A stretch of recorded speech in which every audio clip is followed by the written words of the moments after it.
susunod na programa ay rated PG. Ito ay nangangailangan ng patnubay at gabay ng magulang para sa mga batang manonood. Dumating na ang araw na kinakatakutan ni Moira sapagkat mabubuking na ang isa pa niyang sikreto tungkol sa tunay na pagkatao ng nag-iisa niyang anak na si Zoe. Marami ang nagbago ang buhay at nagkaayos dahil sa lindol, pero itong si Moira mas lalong nag-level up ang kademonyuhan matapos siyang mailigtas ni Annalyn.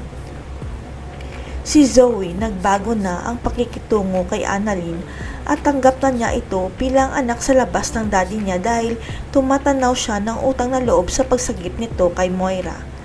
Ang hindi lang maintindihan ni Zoe kung bakit kabaliktaran ang nangyari sapagkat mas lalong nagalit ang mami niya kay Annalyn nang malaman nito na siya ang nag-opera. Ang panalangin lang naman ni Zoe na sana magbago na ang mami niya dahil may utang na loob na ito kay Annalyn kaya dapat niyang pasalamatan ang nagligtas sa kanya. Bagkus gustong patayin ni Moira si Annalyn at sasampahan niya pa ito ng kaso kaya naubos na ang pasensya ni Zoe sa mami niya kaya magkakaroon sila ng hidwaan.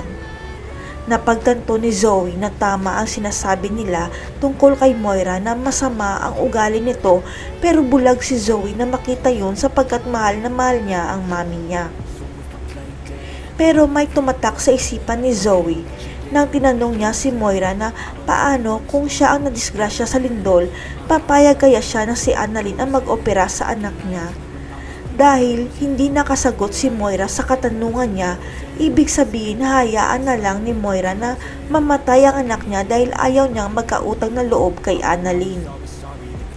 Ang hindi alam ni Zoe, may dahilan si Moira kaya hindi niya kaagad masagot ang tanong ni Zoe at malalaman ito ni Zoe sa oras na makikilala niya si Aling Melba.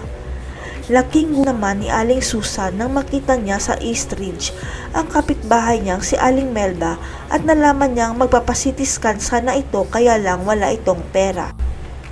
Naikwento tuloy ni Aling Susan sa mga kasama niya na masalimuot ang buhay ni Melba dahil iniwanan ito ng seaman niyang asawa at tinangay pa ang nag-iisa nilang anak. Kaya tutulungan ni Aling Susan si Melba para makapagpagamot sa East Ridge dahil ipapakilala niya ito kay Annalyn para tulungan si Melba sa iniinda niyang sakit sa ulo. Dahil magkasundo na si Annalyn at Zoe, makikilala rin ni Melba si Zoe at makakaramdam siya ng lukso ng dugo sa peking kapatid ni Annalyn na parang ito ang nawawala niyang anak.